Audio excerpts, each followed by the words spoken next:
O Vasco tem um novo treinador. Álvaro Pacheco chega ao Cruz Maltino depois de temporada bastante sólida pelo Vitória de Guimarães. E no vídeo de hoje eu vou te mostrar os principais padrões táticos dos times do técnico português e como ele pode se adaptar ao atual elenco vascaíno.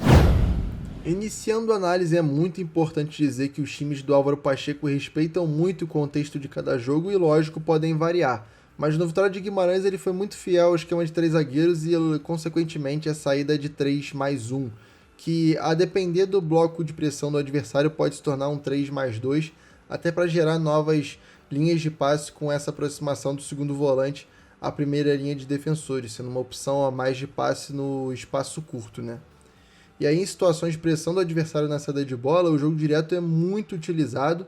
E aí, o pivô, que é o alvo desse jogo direto, vai ser muito importante para receber e duelar nesse primeiro duelo aéreo. O Verratti está muito acostumado a essa situação. Tão importante quanto isso, ganhar a segunda bola para concretizar a progressão no campo ofensivo.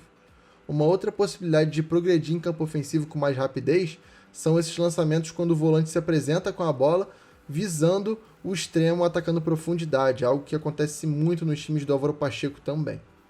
Aqui a gente já vai ver o papel dos laterais /alas, que vão se colocar em amplitude nos times do Álvaro Pacheco, deixando os extremos ou os meias mais por dentro, né?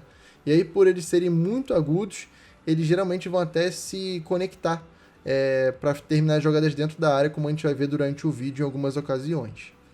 Aqui uma situação diferente, demonstrando essa variação de saída de bola que o Álvaro pode trazer ao Vasco.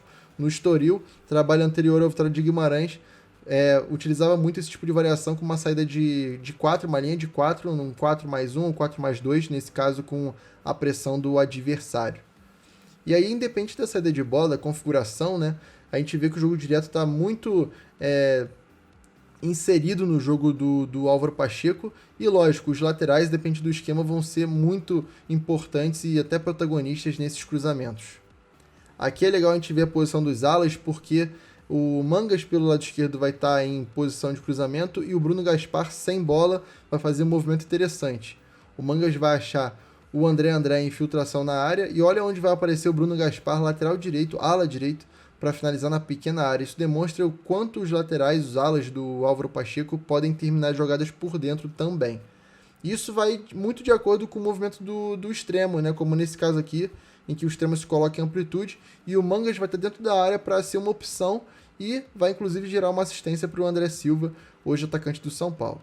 E é muito interessante identificar essas dinâmicas de troca, né, e alternância da posição do lateral, porque esses triângulos vão ser formados recorrentemente e aí serão até um exemplo de como o Vitória de Guimarães consegue formar linha de passes e ter sempre uma aglomeração no setor da bola para ter muitas opções para finalizar, como nesse caso do Mangas. A gente vai ver isso aqui de novo, ó.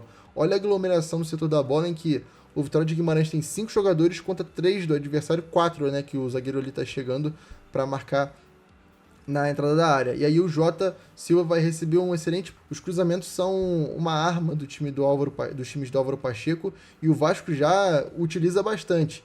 Agora, com um pouco mais de organização, talvez seja até mais fatal. Repare que vai atacar um por dentro, geralmente centroavante, e o extremo atacando muitas vezes as costas do lateral, em que 2 vezes resultar em gol, como a gente viu aqui no vídeo, né? Agora, um movimento muito diferente, que pode ser muito utilizado no Vasco, é essa saída do pivô do seu espaço natural, trazendo o zagueiro com ele, e aí abrindo um espaço muito grande para o desafogo da velocidade, que é o Jota Silva atacar a profundidade, e isso virou um padrão muito forte no Vitória de Guimarães e que foi muito utilizado durante essa temporada, que foi muito, muito vitoriosa, né? Uma temporada muito boa para o time do Álvaro Pacheco, e o Jota Silva foi um dos principais agentes desse tipo de situação, né? Atacando a profundidade a partir do espaço gerado.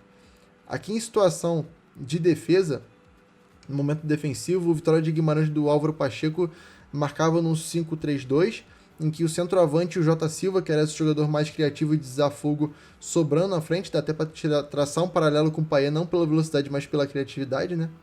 E aqui um padrão interessante. Como os times do Álvaro Pacheco induzem o adversário para o lado do campo para então tirarem o espaço dele. E a gente vê inclusive o papel do zagueiro híbrido, nesse sentido, que é o Tomás Ribeiro saltando a linha de zagueiros para fechar mais uma linha de passe. E a gente vai ver novamente esse padrão se repetindo de induzir o adversário para o lado do campo específico, nesse caso aqui pelos encaixes, porque repare que o encaixe do jogador que está marcando o portador da bola, ele está tirando a visão, a possibilidade de cruzar essa bola para o outro corredor, né? E aí induz para aquele lado onde tem mais jogadores do Vitória de Guimarães marcando e induz aí o chutão, algo que é bastante eficiente. A gente vê aqui, por exemplo, contra o Sporting, como marca forte do lado do campo, como tira muitos espaços e mantém o adversário muito longe de sua área, né? Então é algo a se destacar, é um padrão do time do Álvaro Pacheco. E aqui uma grande arma também, que são os contra-ataques, as transições ofensivas a partir da roubada de bola, aproveitando que o adversário vai ter o ímpeto para fazer o pós-perda, e aí com a aproximação dos jogadores, você vai ter a capacidade de conseguir achar um jogador, um atacante, né, em que vai atacar a profundidade. É um padrão também desse time do Vitória de Guimarães, do Álvaro Pacheco, buscar o mais.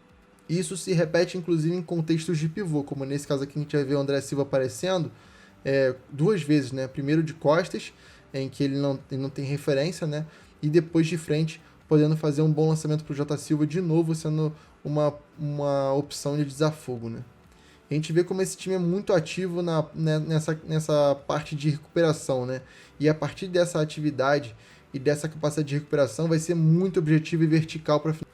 Agora a gente vai entrar na situação de bolas paradas que são também armas do time do Álvaro Pacheco. A gente vê como o Vitória de Guimarães marcou gols de bola parada nessa temporada, povoando a área adversária com 6, 7 jogadores, dificultando muito a marcação do adversário por isso. E por terem um bom batedor também como o Thiago Silva, a gente pode até traçar mais um paralelo com o Payet, algumas dinâmicas eram criadas, como nesse caso aqui, em que, como tinha muita aglomeração na área por parte dos jogadores do Vitória de Guimarães, a entrada da área ficava um pouco esvaziada. E aí, como é um bom finalizador, o Thiago Silva faz o gol. Futeboleiros e futeboleiras, nesse fim de vídeo eu não vim pedir a vocês que se inscrevam no canal, que deixem o like nesse vídeo, mas sim pedir do fundo do coração para que ajudem o Rio Grande do Sul, que passa por uma das grandes catástrofes da história do nosso país e que é sempre importante a gente reafirmar a necessidade de ajuda para tantas famílias e para o estado como um todo que perdeu muito nesses últimos dias. Então, para que você ajude, a gente está deixando aqui na descrição do vídeo o link do Pix do estado, SOS Rio Grande do Sul, uma doação segura e que você vai estar ajudando muita gente, tá bom?